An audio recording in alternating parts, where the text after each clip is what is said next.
I get it, so many perfect-looking modem router combos sit on the shelf, promise lightning-fast Wi-Fi, and then in real life you're left wrestling with dead zones, constant reboots, or a speed that never lives up to the marketing hype. If you're on the fence because you've heard the same complaints about great on paper, terrible at home, this review is here to keep you from making that mistake. Link is in the description if you want to check the product details on Amazon. First off, let's talk about the problem you're trying to solve. Most people who upgrade their home network are dealing with one of three things: a growing number of devices that choke their old router, an internet plan that simply can't be delivered through a dated DOCSIS 3.0 modem, or the annoyance of having a separate modem and router taking up 2 power strips and a bunch of cables. The Nighthawk CAX30 tries to hit all 3 birds with one piece of hardware: a DOCSIS 3.1 cable modem paired with a Wi-Fi 6 router, all under a single box. That sounds great, but the real question is whether it actually delivers the convenience and performance you need day to day.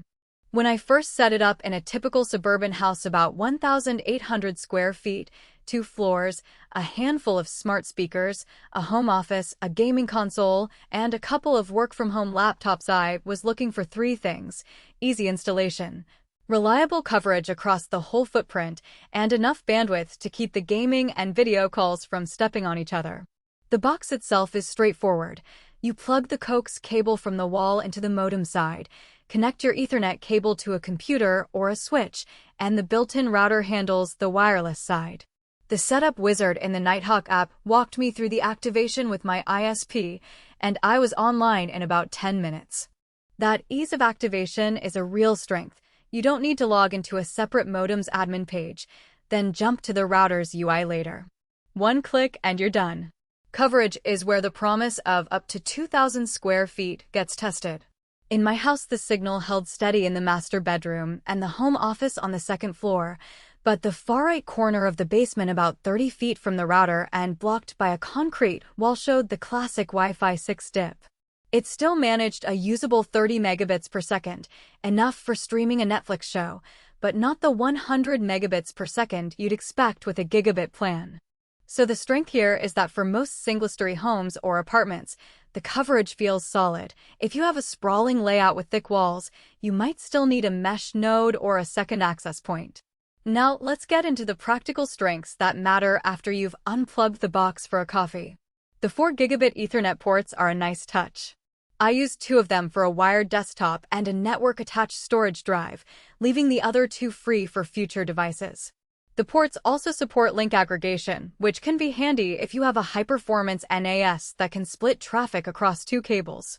The single USB 3.0 port is technically there for network storage or printer sharing, but in real use it's a bit of an afterthought.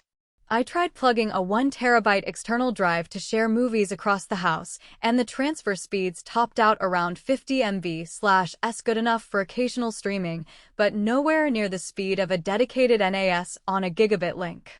Security is another area where NETGEAR tries to differentiate itself with NETGEAR Armor. The service bundles basic malware protection and a firewall that you can toggle on from the app.